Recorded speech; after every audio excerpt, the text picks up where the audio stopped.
Look across the landscape of late-night television, and you'll see that most of the hosts are white men in their 40s and 50s, but not Trevor Noah. He's biracial, he's not American, and he's only 38. But he's a certified celebrity with a global following who has brought an international dimension to Comedy Central's The Daily Show. He's from South Africa, where he grew up under apartheid. He called his memoir Born a Crime because it was illegal for a black woman, like his mother, and a white man, like his father, to mix. As we first reported in December, Trevor says he's always felt like an outsider, but his humor, making people laugh, has been his ticket to belonging. The story will continue in a moment.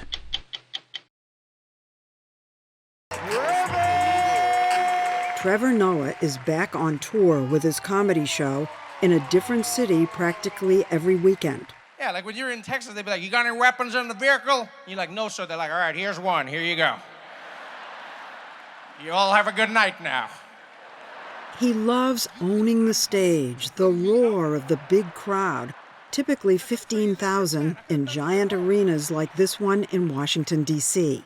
All right, buddy, here we go. We're about to start taping our monologue. That's all. It's a far cry from his more confined TV studio day job on The Daily Show, where he had a shaky start when he took over 6 years ago from Jon Stewart. And now it feels like the family has a new stepdad. And he's black.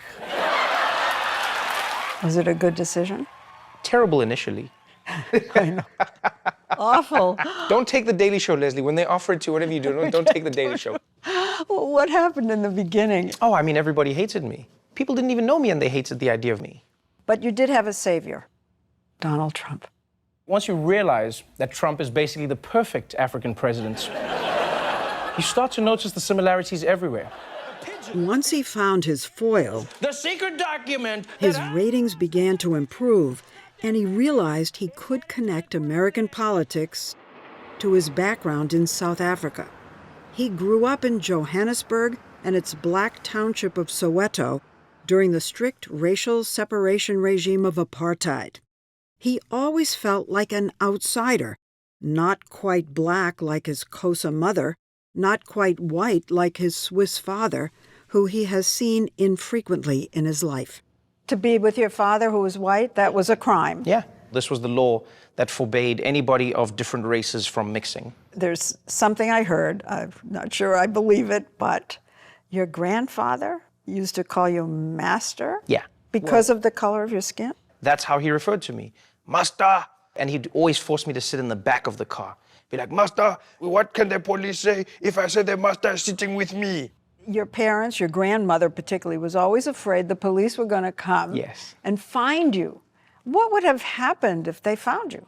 I probably would have been taken away to an orphanage. No. Yeah. Your grandmother was always hiding you. Yes. You were in lockdown. Right. I was in pandemic before pandemic even existed. But you were poor. You write in your book about eating worms and having a toy that was a brick. Here's the thing that I always say to people. Being poor in a group or in a community that is poor is not as bad as being poor when you know what you're missing out on. So when I grew up, we played with bricks as cars, and you'd smash them into each other, and it was one of the most fun games I've ever played. The same thing with eating mopani worms. What I didn't like was when we couldn't eat anything else, and my mom said, "We're gonna have to eat these mopani worms for longer because we don't have money to buy chicken." Spending time indoors, he became a voracious reader. He wrote about his mother, Patricia Noah, in his memoir, Born a Crime, saying she raised him almost as if he was white, with no limitations on what he could achieve. He wrote it was just the two of them, him and his mom, against the world. But then she married a man named Abel, who he said beat up his mother, then shot her in the head. The head bullets didn't hit anything vital, yeah? Other than the head, obviously.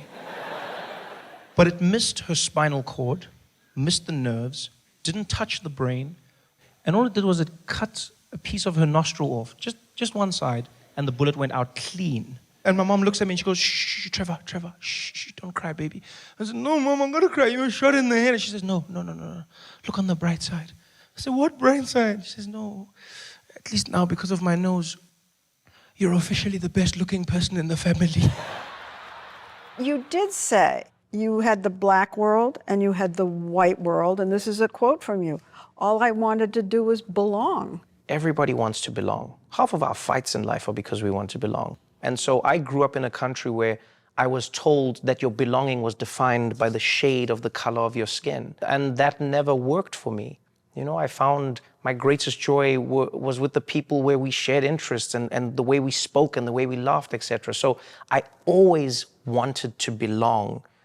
And that I think has been a gift and a curse in life. I have a funny feeling that you did belong because you were funny. Funny is something that I developed as a tool, to belong. He was funny back in Johannesburg, but became a professional comedian by accident when he was 22 and took the stage at a comedy club on a dare from his cousin. Yeah, you laugh, but it's true, because I'm like mixed, you know? I've got like a percentage share, like it's that type of thing. He killed it, gave up his plan to go to college, and soon was touring all over the world as a stand-up comic. According to Forbes, he's one of the highest paid comedians today. He first started touring the United States in 2011, and a year later... From the time I was a young child, I've always wanted one thing, and that is, I've always wanted to be black. He was on The Tonight Show and caught the attention of Jon Stewart's producer at The Daily Show, a Viacom CBS property. When he was eventually offered the host chair, he said it would have meant taking a pay cut and giving up his life on the road. So Stewart had to talk him into it. He said, I'm not offering you the glitz and glam of your life. I'm offering you a home for a while that I think you will come to enjoy. That intrigued me. I was like, I've always wanted to have home. I've always wanted to belong. And so I thought, well, this could be the chance. From Trevor's couch in New York City. And the chance to weigh in on serious topics. When COVID hit and he was broadcasting from his apartment, nearly 11 million people watched his monologue on race and George Floyd. There was a black man on the ground in handcuffs, and you could take his life, so you did. Almost knowing that there would be no ramifications. And it wasn't funny. And now we have a new dimension to Trevor. I guess you've seen a different dimension to Trevor. I've always had the different dimension. Well, you showed it to the public. That's true. Some of the funniest people we know on the planet have depression. You come to mind. Well, I think over the years, what I've come to learn, thanks to some great therapists, is my depression is created by a severe level of ADHD. ADHD looks like depression? What do you mean? So it can be different for different people. I'm not, but so for myself, it means that if I'm not careful in how I sleep, how I eat, how I manage my routine, I can become overwhelmed, and it can just feel like the whole world is just too heavy to bear. You said something that sticks with me. You said it wasn't till you came to the United States that real hate started coming at you. Oh yeah, definitely. What was the hate that you felt?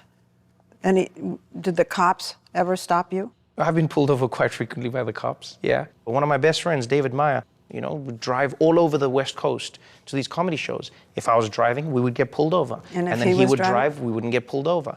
But you did say you experienced hate. Yes, but I mean, that's welcome to America, Oh, that's harsh. Yeah, there's a lot of hate in America because there's a lot of anger in America. How is it changing you? For me, I'm always trying to figure out, how do I speak to somebody who hates me? This is where we are for now. Because of his childhood, growing up between two different worlds, he tends to see both sides of an argument. Take his reaction to the trouble his friend, comedian Dave Chappelle, got in over his Netflix special, The Closer. We blacks, we look at the gay community. That was criticized as homophobic, transphobic, and misogynistic. In your mind, did he cross the line? Did Dave Chappelle cross the line? Yes, no. it immediately puts me in a position where I have to choose a side when I think that the matter is a lot more complex than that. I think everybody is defining the line for themselves. No, society defines a line. You see what you're saying now is you're saying society has decided. But America is clearly divided in that half of society has gone like, no, Dave Chappelle, we love what you said. We're sick of wokeness. We're sick of people being told what to say. We're sick of not knowing how to use the right pronoun. You're right, Dave Chappelle. So then if half of society is saying Dave Chappelle is right and half of society is saying that he's wrong, then that means there is no line. It means society is seeing the line from two different sides.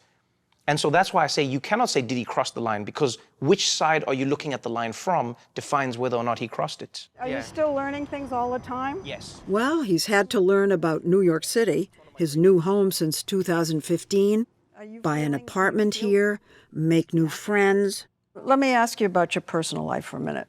Do you want to have children? I go back and forth. Sometimes I will meet kids who make me go, I want a kid.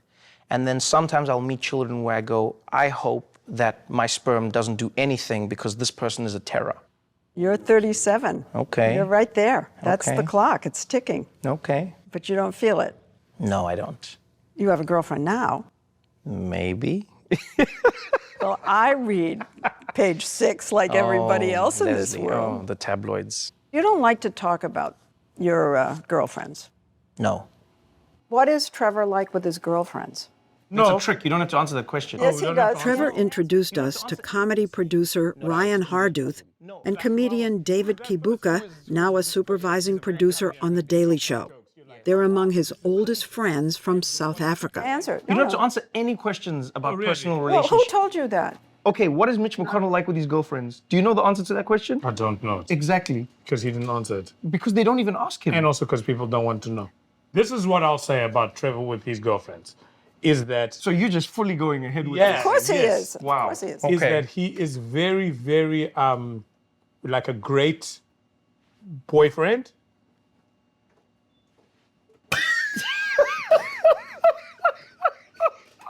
So what are the qualities that you like most about Trevor? It's a great boyfriend. Yeah. Trevor told us he hangs out with these guys often and talks with his mother every day. Things he says that keep him grounded. Is he a perfectionist? No, wouldn't say he's a perfectionist. Workaholic? Yes. Yes, I would say so. 100%. He sure is.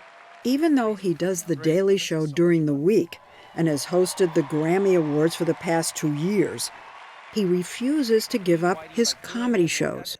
Genuinely, I just love the feeling of a laugh. I think when we laugh as human beings, that's when we're our most authentic selves. That's why your real laugh is so ugly. Do you know what I mean? It's not filtered in any way. It's just, I love that. It's like pure joy. Forget what people think. Just laugh, you know? We need it every single day. Every single day. Watch Trevor Noah and his team write a Daily Show joke at 60minutesovertime.com, sponsored by Cologuard.